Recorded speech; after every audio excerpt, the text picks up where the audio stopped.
Hey, what's up, guys? Welcome, Film Freaks.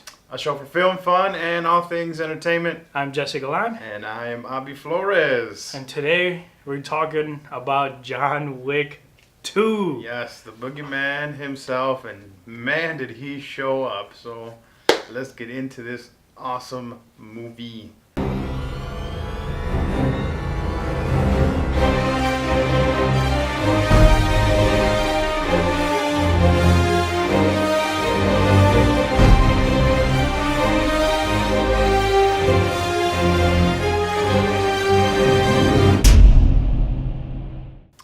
So yes, the man, the myth, the legend, boogeyman.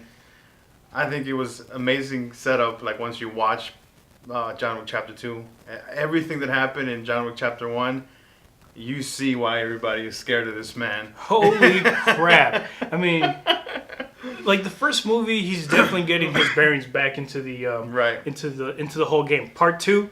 He is the hitman. He is the boogeyman. Absolutely. And like Avi was just saying, wow, like I don't know how many times we were like, that's freaking insane. Like this guy headshot, double tap to the chest, and then the third one in headshots and getting close, grabbing people's head. Like this guy was brutal. Yeah, I absolutely loved it. Like with just watching him, how he used the guns and the headshots, and then like rolling around and getting hand to hand using knives. Like this guy, he had it all. Like any kind of way you wanted to fight, this dude was going to bring it, and it was amazing. Like when I first going into the movie, I was like, I think I might like the first one a little bit better, but oh my god, did they raise the bar? Oh, dude, for Chapter 2. Okay, just the first opening sequence before you get the title of John Wick. Yeah. Is better than the entire first movie of John Wick. Yeah, and it seems like it wasn't too far off. Like it didn't happen to it was like continuous right off the events of the first one. So possibly cool. A couple of months in between, if not maybe less than that. But I would not put it past 6 months, if any. Yeah, it was awesome. Just in the opening scene, like Jay was saying, how he kind of veered off, and then you see him again, and he just boom, the motorcycle just totally wipes out. So it was just awesome seeing this guy in action. And then you get, I don't know if he was Russian, the mob boss right in the beginning talking about the boogeyman. And you just see, I think he did an amazing job, like showing that on him. Like he was like, oh my goodness, he's here. He did a fantastic job showing that just with his expression. So I thought that was great. Another great thing about it is that they actually showed more of the assassin's world with a lot of mystery. Like you still don't know a lot about it other than that world. It's almost like, here comes the Batman reference, League of Shadows. It's like they're everywhere.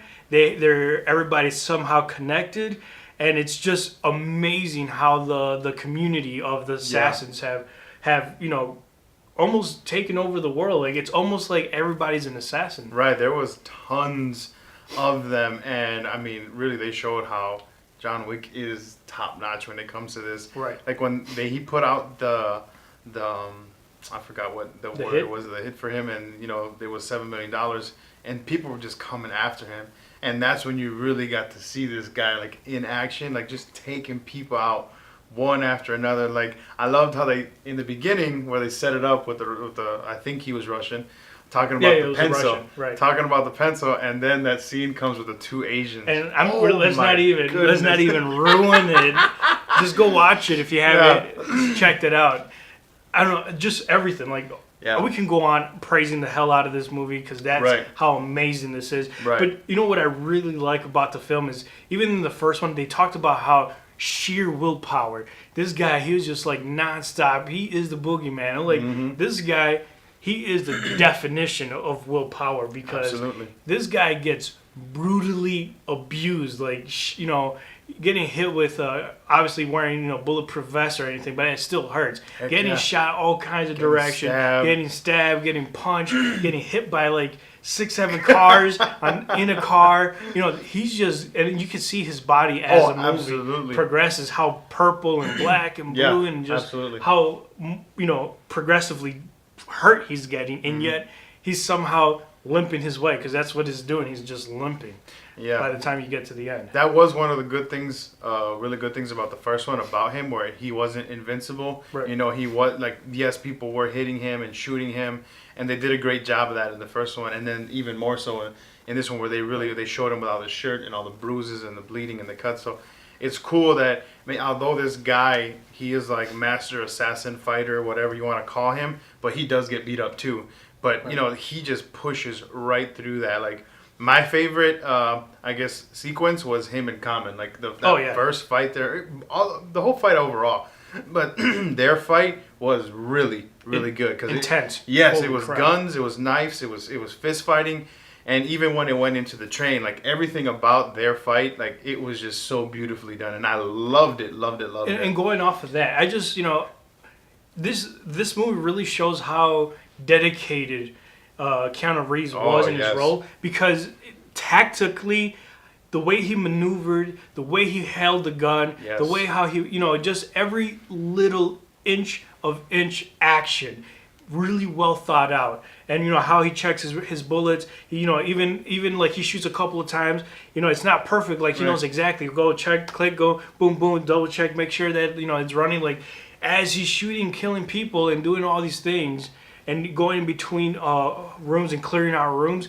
He was extremely tactical. Like you can tell this man went through some vigorous training, and it really shows. Absolutely, and I love too that they made the point of showing when he would run out of bullets and snatching the gun from somebody else. Because if they wouldn't show that and he just keeps shooting, it'd be like, well, what the heck? Right. But I love that they showed that. And he struggled doing that too. Yeah, absolutely. So that, just made it really more human, more realistic approach. But then outside of all the action, outside of all the gore and awesomeness that the movie was, I want to take a moment to talk about the cinematography. Yeah. Because it was freaking stunning. Yeah, it was. The colors, how crisp, just everything about it, and then the editing. Yeah. Where I love how the parallel editing happens, where he arrives in a place and is giving you 3 parallel timelines of him checking out different places, which it almost at first seems confusing because how is he here and here and here?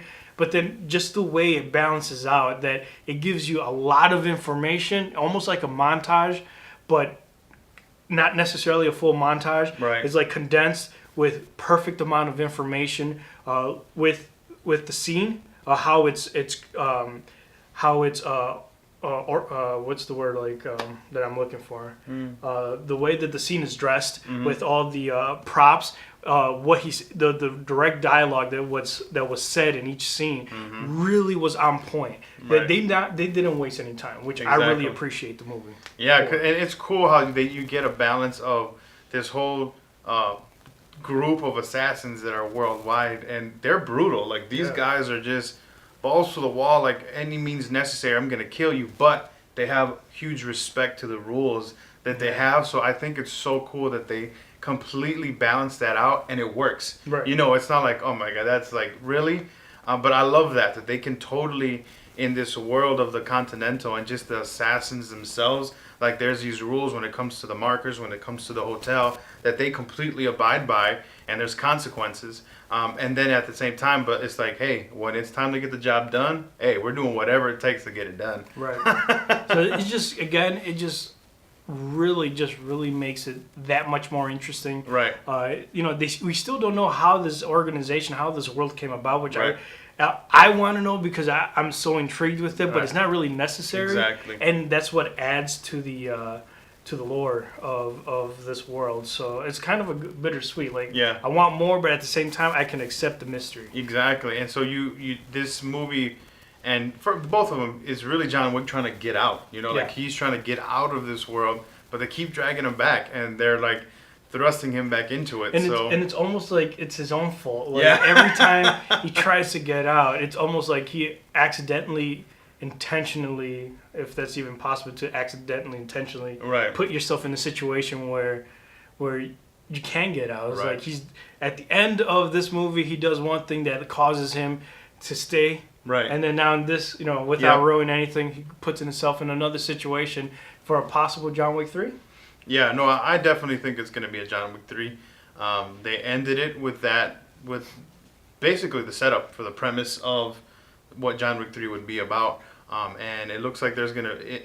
I mean, I don't want to say it's gonna get kind of redundant because of people trying to come after him again because of like the amount on his head, but I mean, at the same time, I love watching him do what he does. Right. So I'm sure that they'll mix it up somehow because from John Wick 1 to John Wick 2, it just was, they totally amped it up and they gave us something new.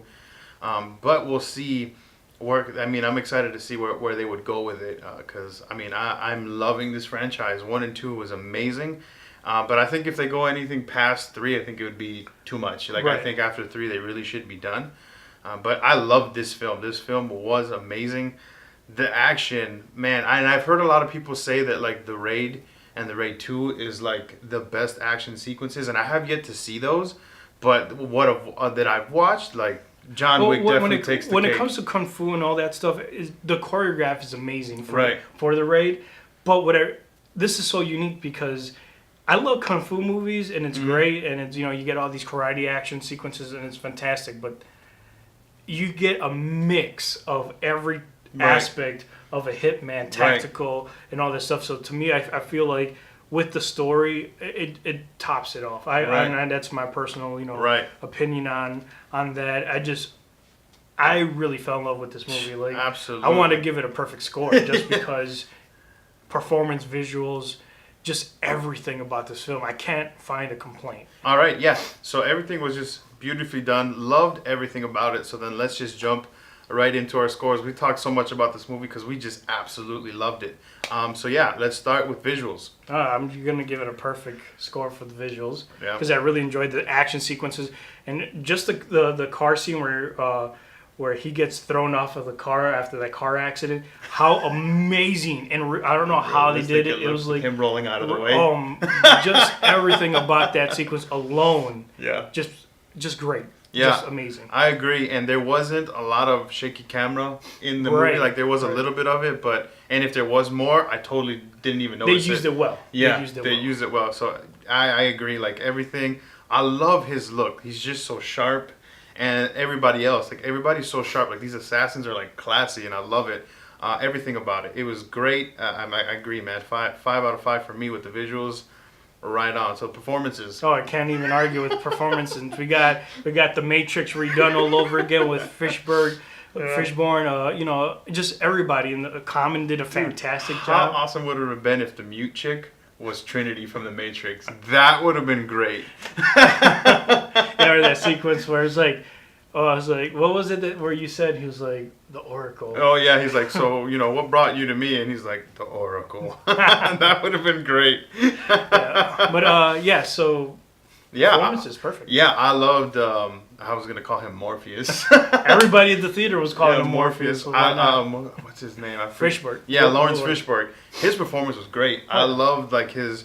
I'm a badass, but at the same time, like I'm super jokey and like just sarcastic. I loved his character. And John Wick, man, he really is just very short, very straight to the point. And I love when he's going down the elevator. He's like, "You don't want me owing you." So believable, man. I'm telling you, when Chacho. Keanu Reeves, when he fits a role, man, does he kill it. When he just no questions about it. So absolutely, I agree. 5 out of 5 for me. Absolutely love this film. And then the story. The story. I guess I don't want to give this movie. I want to give this movie a perfect score, right? But realistically, like this movie, for me to give it a full perfect score, it has to be Oscar worthy. Yeah, absolutely. And this movie is not, unfortunately, Oscar worthy. It is by far one of the best entertaining films that I've seen, with gun blazing in an extremely long time. Yes. And if those type of films can make the Oscars, definitely. That'd be awesome, right? But with the story too, I kind of got sidetracked there. But with the story, I felt like if I have to dock it down a little bit, it was almost the same thing, where it's just in essence vengeance. Right. You took something away from me, so now I'm going to kill you because you took something away from me. And then I don't know. That was my biggest issue. Right. Like, what really can you do? Right, exactly. So a 4. Right on, man. Yeah, I agree. Like, the story wasn't like the strongest point of it, but I don't think it necessarily had to be, because this is a world of assassins. So hey, you do something to me, I'm gonna get back to you. We're gonna shoot it out, kill each other. Awesome. And, yeah, and it was just so greatly done. So it was a really good job. So I'm gonna give it a 3. You know, not to, you know, make it sound bad or anything, because it wasn't. But right. The story was solid. I enjoyed it. I really liked it. I loved his new dog, and I just love how he would just walk. You know, like right. he's such a badass. Like, all right, let's go. Just walking for like a whole day. So John Wick is just amazing. Absolutely fantastic film. It was both in our most anticipated of this year, and man, did it deliver! Like, it did not. I'm almost like the hell with any action film, because this movie, I can watch this movie every other week or month or day, and I'd be filled with contempt or joy of just getting my fix of action. Absolutely. The way he just took people out, definitely have to go watch this movie again, because those scenes were just incredible. And I just want to do the ooh again, because man, did he just take out some people nasty. And well deserved, I say, damn it. Absolutely. So I gave the film a 13 out of 15. Jay gave it a 14 out of 15. I'm being biased, by the way, just a little bit on the story. Oh man, I want this movie to be great. Yeah, this movie was really good. You guys definitely need to go run out and watch John Wick 2. If you haven't seen John Wick 1, go watch it, then watch this one, because it just makes his character and everything about this world even more amazing. So absolutely, guys, let us know what you guys think of this film. Absolutely, you guys know now that we absolutely loved it. So yes, check it out. Let us know. Hit us up. Thanks, guys. Peace out. All right, guys, thanks for watching our episode. Yeah, if you liked our video, go ahead and give us a thumbs up. And if you didn't, you can double click on the thumbs down. Otherwise, don't forget to subscribe, comment, share, and like. Right on. And check us out on our other social media outlets at Instagram and Twitter. And please tweet us at FF Media News. Or you can engage with us through our email at ffmedianews@gmail.com. All right. Thanks, guys.